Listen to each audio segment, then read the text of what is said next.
안녕하세요. 오늘은 3단원 여러분의 교과서 75쪽부터 시작하겠습니다. 아마 이 단원이 여러분들과 온라인 수업으로 하는 마지막 단원일 것 같습니다. 마지막 단원이니만큼 더 열심히 지금까지 했던 것보다 더 열심히 해서 좋은 알찬 시간이 되었으면 합니다.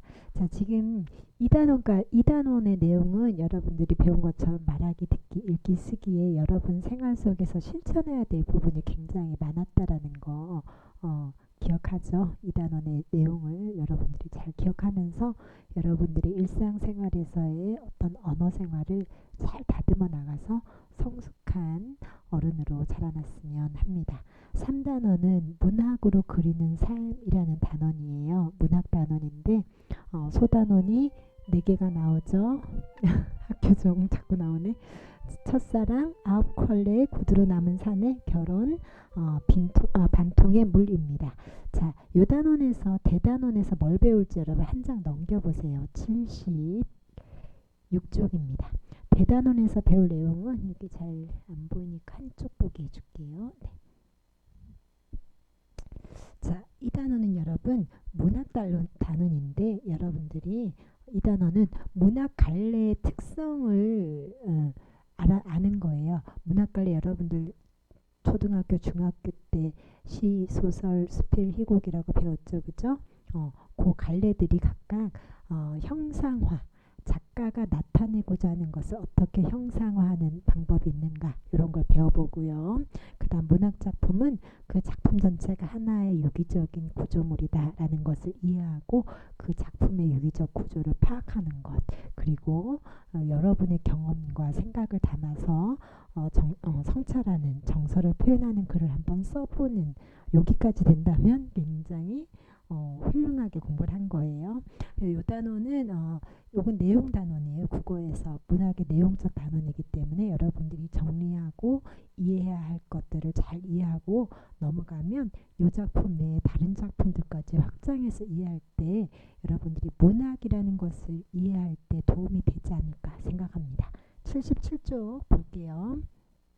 자, 이 단원에서는 네 개를 배워요. 첫사랑은 서정갈래라고 나오죠. 여러분들이 시라고 배웠는데 이 서정갈래란 뭔가, 그리고 시를 구성하는 요소들이 어떻게 전체적으로 유기적 구조를 이루어서 주제를 형성하는가를 알면서 작품을 감상하는 것이고, 9켤레의 구두로 남은 사내는 서사라고 합니다. 여러분 서정과 서사라는 말도 조금 낯설 텐데 시는 서정할 때 서정시 이런 걸 많이 써봐서 알 거예요. 그런 개념 좀 더 명확하게 배우고 소설을 배우면서 서사란 뭔가, 서사 장르는 어떻게 주제를 형상화하는가, 그리고 그 주제를 형상화하는 여러 구조들이 어떻게 관계를 맺고 있는가를 알면서 작품을 감상하는 거예요. 결혼은 극입니다. 이 극의 구성 요소와 감상하는 방법. 그 다음 반통의 물은 교술갈래라고 해요. 교술이란 말도 낯설 거예요. 4단원 들어갈 때 선생님이 설명하겠습니다. 교술이란 쉽게 말하면 가르칠 교에다가 술 풀어내는 거예요. 자기가 하고 싶고 하고 싶은 이야기를 자유롭게 풀어내는 형태니까 요즘으로 치면 수필인데 그 우리 이전 단계 예술 장르로 보자면 더 다양하게 많았습니다. 그런 것들을 여러분들이 4단원 배우면서 배우게 될 거예요. 그래서 이 단원은 여러분들이 중학교 때까지 문학작품 감상에 초점을 맞추어서 단원을 배웠다면 여기에서는 구체적으로 문학작품을 이루고 있는 구조와 틀, 그리고 어떻게 주제를 형상화하는가 이런 내용적인 측면들이 많기 때문에 여러분들이 문학작품 전반에 대한 이해를 넓히기 위해서 배운다라고 하면 되겠습니다. 여러분들이 이 단원을 배우면 다양한 문학작품을 감상할 수 있어요. 그리고 앞으로 교과서 외의 작품까지 감상하는 어떤 방법적 틀을 배울 수 있습니다. 그래서 문학작품의 가치를 내면화, 여러분 마음속으로 가지고 와서 문화를 향유하는 것이죠. 문화를 향유하고 또 작품에 반영된 공동체의 가치를 함께 나누면서 여러분의 삶을 성찰하고 한 단계 수준 높은 삶으로 끌어가는 좋은 방법이 되지 않을까 생각합니다. 지금 마지막 단원 선생님이 이렇게 수업을 계획하면서 보니까 아마 한 3시간 정도의 시간이 있어요. 그래서 뭐를 할까 순서대로 할까 하다가 온라인 수업에서 처음에 신인해봤기 때문에 소설을 하는 게 어떨까 싶어서 온라인 수업 오늘은 소설로 바로 들어갈게요. 자, 2단원 여러분의 교과서 몇 쪽으로 가면 되느냐 하면 교과서 84쪽으로 가주세요. 선생님도 84쪽으로 갈게요.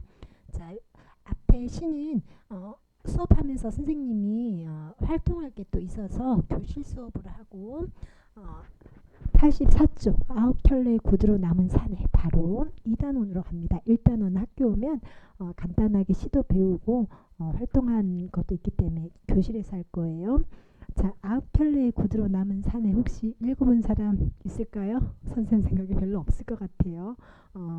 그런 요 단어는 여러분 시, 서사의 어떤 구조물을 소설이구나. 서사의 구조물에 대해서 배우기도 하겠지만 소설 자체를 감상하기도 할 거예요. 그냥 소설 하나 읽는다라고 생각하면 돼요. 재밌어요. 그리고 몰입력이 좋은 소설을 갖다 놨어요. 그래서 여러분들이 이 단어는 서사란 무엇이고 서사의 를 구성하는 요소란 뭐가 있는가를 배운 다음에 그 다음은 그냥 선생님이 한 2시간 정도 그냥 본문 쭉 읽을 거예요. 여러분 따로 혼자 읽어도 좋지만 같이 읽는 게 또 재밌을 때가 있더라고요. 쭉 읽으면서 이 작품, 이 서사가 우리를 어떻게 작품 속의 현실로 끌어가는가, 그 끌어가는 어떤 그 요소들에 대해서 끝나고 나서 한번 생각해 볼게요. 일단 이 작품 우리를 확 끌어가요. 무엇이 우리를 작품 속으로 끌어가나를 배우는 것이 곧 서사의 유기적 구조에 대해서 배우는 것입니다. 자, 이 단어는 서사관리 특성과 형상화 방법을 이해하고 작품을 감상합니다. 작품 전체 소설의 구성 요소가 어떻게 유기적 관계를 맺고 있는가를 배우면서 우리가 특히 서사 작품 속에 담긴 사회 문화적 가치를 한번 골라보는 거예요. 자, 지금 생각 열기는 이야기 만들기 나오는데요. 서사란 그러니까 쉽게 말하면 이야기예요. 이야기. 근데 우리 인간은 이야기하는 동물이다라고 말할 수 있을 만큼 서사, 이야기에 대한 강렬한 욕구가 있어요, 여러분. 여러분이 인정하고 싶지 않아도 여러분 드라마 좋아하죠? 영화 좋아하죠? 다 이야기 구조입니다. 이런 이야기 구조의 가장 원형적 모습, 인간이 가지고 있는 이야기 구조의 가장 보편화된 양식이 소설이라고 할 수 있어요. 그래서 소설을 배우는 건데 여러분들 보세요. 그림이 너무 예뻐요. 이거 좀 여성적인 그림인데 선생님은 무슨 그림이 제일 마음에 드냐면 선생님은 이거 너무 예쁘고 마음에 들고 그 다음에 이 시계가 어떤 의문을 줘요. 그리고 여기 기타 치는 이분이 좀 멋있네요. 난 이야기를 만든다면 이 세 개로 만들고 싶은데 여러분은 이 예쁜 그림 카드 중에서 3개를 골라서 짧은 이야기 짓기. 자, 과제 인증되겠죠? 짧은 이야기를 여러분이 지어보세요. 재밌게 지어보세요. 선생님이 여러분 인증도 보고 또 교실에서 보면서 누가 이야기를 잘 짓나 한번 볼 거예요. 85쪽 가봅니다. 85쪽. 자, 이제 여러분들이 서사란 뭔가 배웁니다. 서사관례는 허구적으로 창조한 인물이나 사건을 특정한 시점에서 서술하는 문학 양식입니다. 그러네요. 지금 여기에 서사를 이해하기 위한 여러 가지 개념이 나와요. 뭐가 나오나요? 첫 번째 인물, 그 다음에 사건, 그 다음에 시점까지 나오죠. 그죠? 이런 것들 허구적으로 창조했다라는 것도 이거 지우개. 얘가 선생님 이걸 제가 못해. 예쁘기를 못하네. 다시. 자, 인물, 사건, 이 시점. 근데 이것은 전부 무엇의 바탕에 있다? 허구라는 바탕에 있다라는. 허구라는 바탕에 있는 인물, 사건, 시점들이 뒤섞여서 서술하는 문학 양식입니다. 인물, 사건, 배경이라고 여러분 중학교 때 배웠을 거예요. 그죠? 그것이 허구의 어떤 바탕에서 만들어진 쉽게 말하면 이야기입니다. 이 이야기의 구성에서 가장 중요한 것은 사건이죠. 인물이 만들어내는 사건들이에요. 그리고 그 사건을 바라보는 눈을 시점이라고 배웠죠. 시점이고, 그리고 이 서사에는 서사의 가장 바탕에 무엇이 깔려 있냐면 시간의 흐름이라는 시간의 흐름, 곧 인간의 삶이죠. 서사의 바탕은 이 사건 자체가 시간의 흐름에 따른 인간의 삶을 다루고 있는 겁니다. 그것을 바라보는 눈을 시점이라고 배웠습니다. 서사 관례에선 주로 무엇을 중심으로 사건이 전개된다? 배웠죠? 갈등 중심으로 전개됩니다. 갈등을 중심으로 사건이 전개됩니다. 그래서 여러분들이 중학교 때 소설을 배울 때 소설에서의 갈등의 유형까지 배웠을 거예요. 외적 갈등, 내적 갈등. 외적 갈등에는 인물과 인물, 인물과 사회, 인물과 운명, 인물과 자연 이런 것들 막 배웠을 거예요. 그렇죠? 이 갈등이 사건을 이끌어가는 중심축이 됩니다. 그래서 소설에서는 이 갈등을 양상까지도 이제 잘 파악해야 되죠. 자, 쉽게 읽히고 재밌게 읽히는 소설들은 갈등의 진폭이 굉장히 커요. 갈등은 독자를 소설 속으로 이끌어가는 어떤 원심력 같은 게 되어서 갈등의 폭이 크면 클수록 우리가 쉽고 재밌게 읽을 수 있어요. 여러분, 구경 중에 무슨 구경이 재밌다고 하나요? 싸움 구경이 재밌다고 하는 것처럼 이 갈등의 진폭이 크면 클수록 흡입력이 높아요. 원심력처럼 독자를 이야기 속으로 끌어들이는 흡입력이 높아져서 쉽고 재밌게 읽히는 소설이 되고, 어떤 소설들은 갈등이 보이지 않아요. 갈등이 보이지 않거나 갈등이 이 구조의 이면에 확 숨어 있어 버리면 여러분들이 읽다가 덮는, 재미없다라고 판단하는 책들이 되고 있는데 그런 이야기들이 있죠. 그런데 그런 이야기들도 이면에 숨은 갈등의 구조까지 여러분이 파악할 수 있으면 여러분들이 소설을 읽는 폭이 훨씬 더 넓어질 것 같아요. 이때 작가가 내세운 누가 이야기를 전달한다? 서술자. 배웠죠, 그쵸? 서술자는 작가가 아니라고 했습니다. 서술자는 작가를 대신해서 소설 속에서 말해주는 사람이 있어요. 소설 속에서 이야기를 이끌어가는 사람. 그래서 이 서술자에 따라서 여러분들이 어떻게 나누었어요? 서술자가 나라면 1인칭, 내가 아닌 경우는 3인칭. 1인칭, 내가 주인공이면 주인공, 내가 관찰하는 입장은 관찰자, 3인칭 관찰자, 전지적 작가 이렇게 배웠죠. 이 사건의 전개 과정을 독자에게 전달해 줍니다. 그래서 소설은 이 소설 이야기가 구성되고 완성된 순간 여러분들은 작가의 입으로 전달되는 이야기를 듣는 게 아니라 서술자가 전달해주는 이야기를 듣게 돼요. 그래서 그 미묘한 시점을 잘 파악하는 것도 중요하죠. 카메라가 어디 있느냐가, 여러분 영화 볼 때 카메라가 어디 있느냐가 그 사건을 보여주는데 굉장히 핵심적인 역할을 할 수 있어요.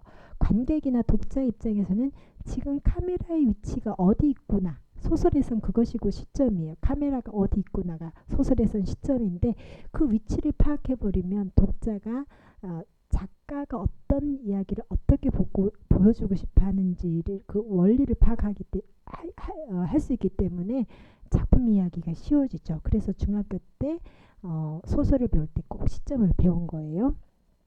서술자가 이야기를 전달함으로 사건의 전개 양상뿐 아니라 이를 드러내는 서술자의 시점과 태도, 그리고 서술 방식도 있죠. 작품의 주제를 구현하는 데 중요한 역할을 합니다. 한국 문학에서 서사, 이 이야기 관례에는 고전 문학의 신화, 전설, 민담 있죠. 그죠? 이런 걸 통틀어서 설화라고 해요. 그 다음 고전 소설이 있고, 고전 소설, 우리가 조선시대부터 이제 소설의 본격적 양상이 나타났다라고 해요. 자, 그 다음 근대 소설, 현대 소설 오기 이전에 과도기적 소설, 신소설이 있고, 여러분들이 지금 읽고 있는 현대 소설이 있습니다. 자, 소설의 구성 요소와 형상화 방법. 중학교 때 배웠던 내용 그냥 정리니까 간단하게 보세요. 소설가는 인물, 사건, 배경, 이 인물과 사건의 배경이 소설의 무엇이 돼요? 구성 요소가 돼요. 자, 소설의 구성 요소가 됩니다. 인물, 사건, 배경, 여러분 다 배웠죠? 그 다음에 서술 방식이나 이런 문체도 있어요. 서술 방식이나 문체이고, 서술 방식이란 건 시점과 서술 상태를 얘기하죠. 이런 것들을 활용합니다. 이런 것들을 다 활용해서 작품의 주제를 전체적으로 본인이 말하고자 하는 바를 형상화해요. 먼저 소설가는, 엄마 이거 봐, 지우개. 먼저 소설가는 소설의 주제를 독자에게 효과적으로 전달하기 위해 이야기를 전달하는데 가장 효과적인 시점, 카메라를 어디 놓는가예요. 카메라를 어디 놓는가, 눈을 어디 놓을까를 결정해요. 안에 놓을까, 밖에 놓을까, 이거 결정하죠. 그리고 시점을 정하고 거기에 따라서 인물과 사건과 배경을 배치합니다. 무대를 만드는 것처럼 배치를 해요.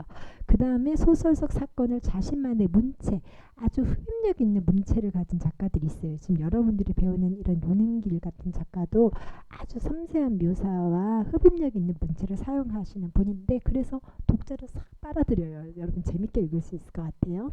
이렇게 완성된 한 편의 소설은 소설가의 상상력을 바탕으로 한 허구적 이야기지만 마치 실제로 일어난 이야기 같고, 어쩌면 실제로 일어난 우리가 살고 있는 현실보다 더 진실에 가까운 현실을 보여줄 수도 있어요.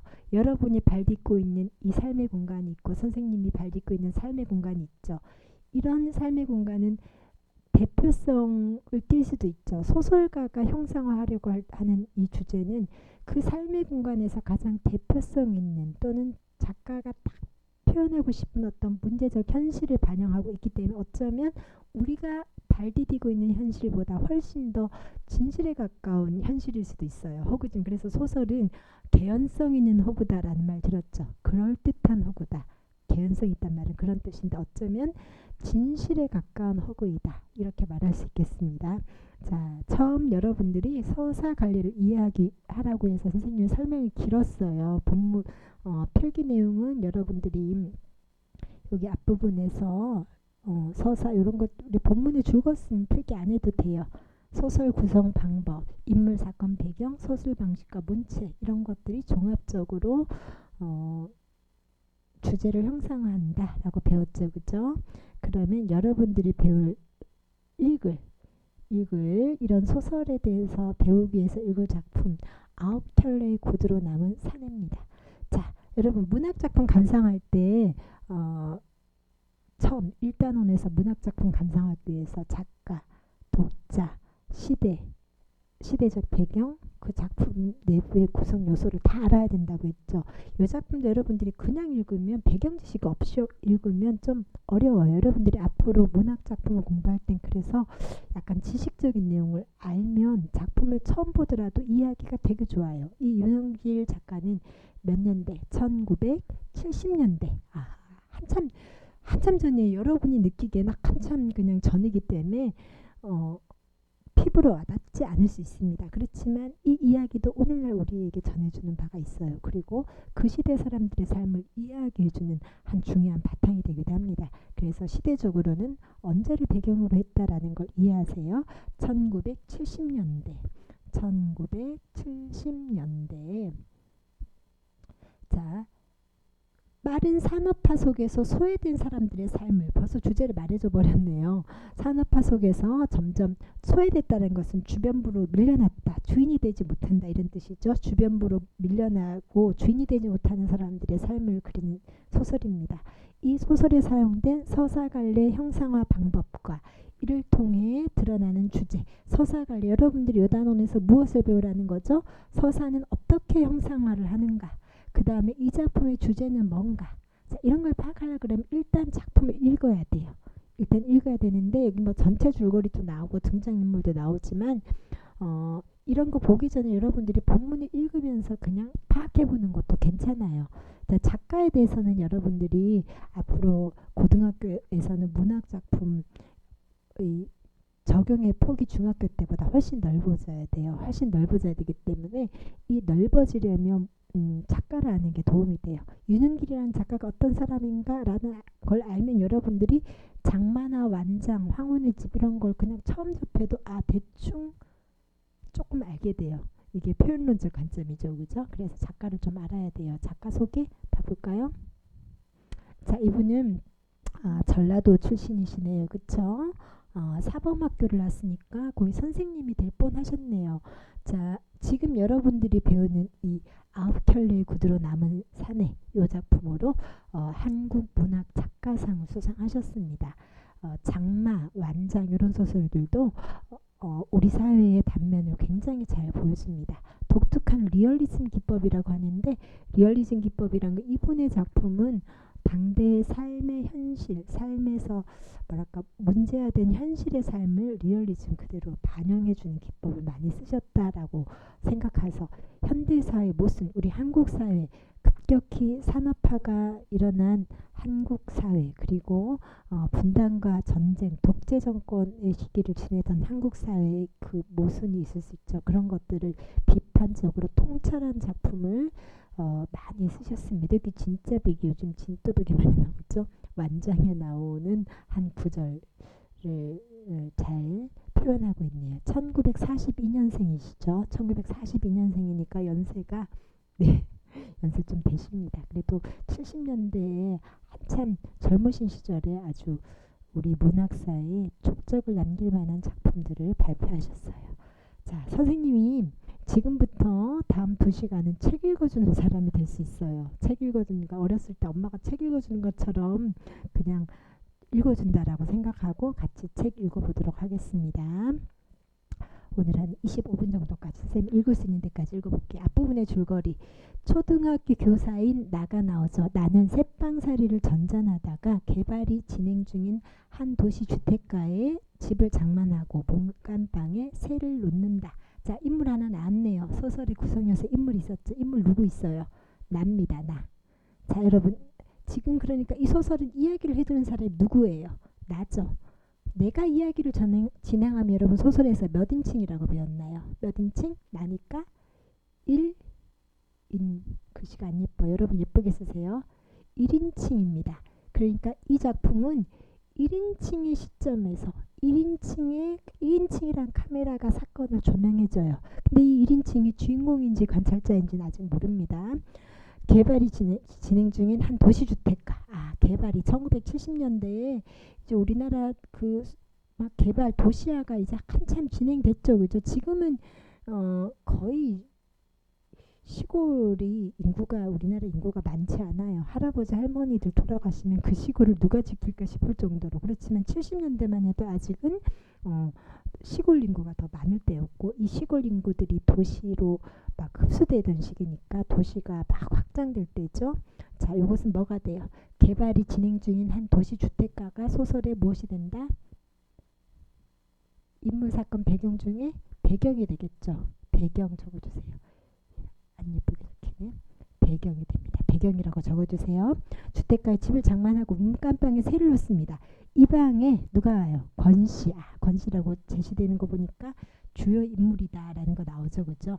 주요 인물이 하나 나왔어요. 권씨가 아내와 2 아이를 데리고 이사를 온다. 그러니까 아내도 있고 아이 2명까지 있을 정도인데 전세살이를 살으니까 형편이 넉넉지 않죠. 나라는 사람도 사실은 간신히 집을 장만한 사람인데 우리 집에 문간방에 새를 정도니까 형편이 좀 넉넉지 않다라는 걸 여러분들이 유추할 수 있어요.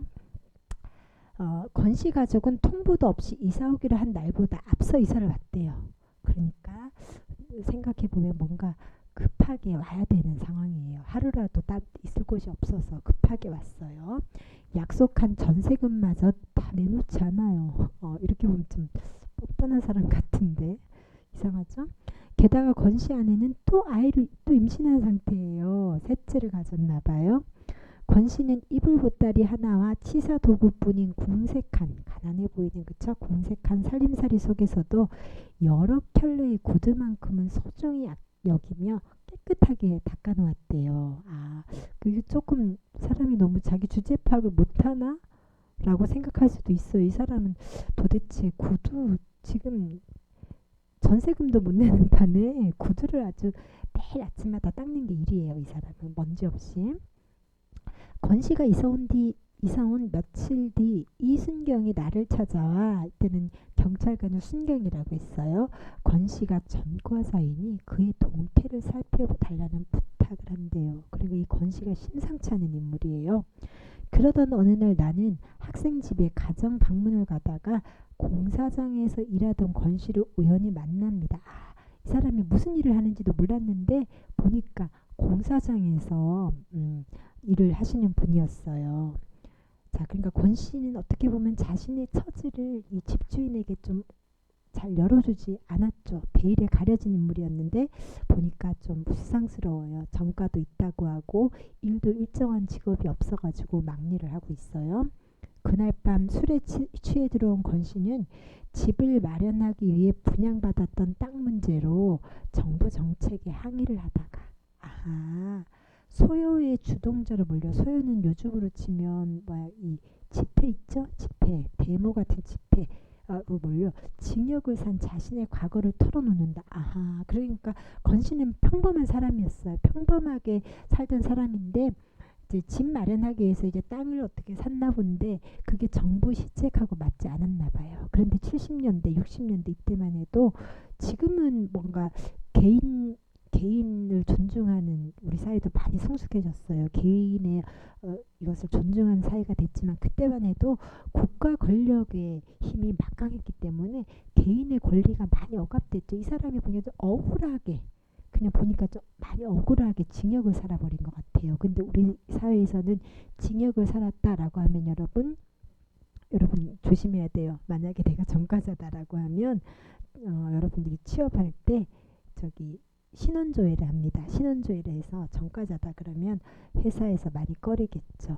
서류에서 못 들어갈 가능성이 높아요. 이분도 그러니까 이제 정상적인 직업을 얻지 못하고 막리를 하게 되셨네요. 이분이 어떻게 보면 좀 억울하신 분이에요. 그 과거를 털어놓습니다.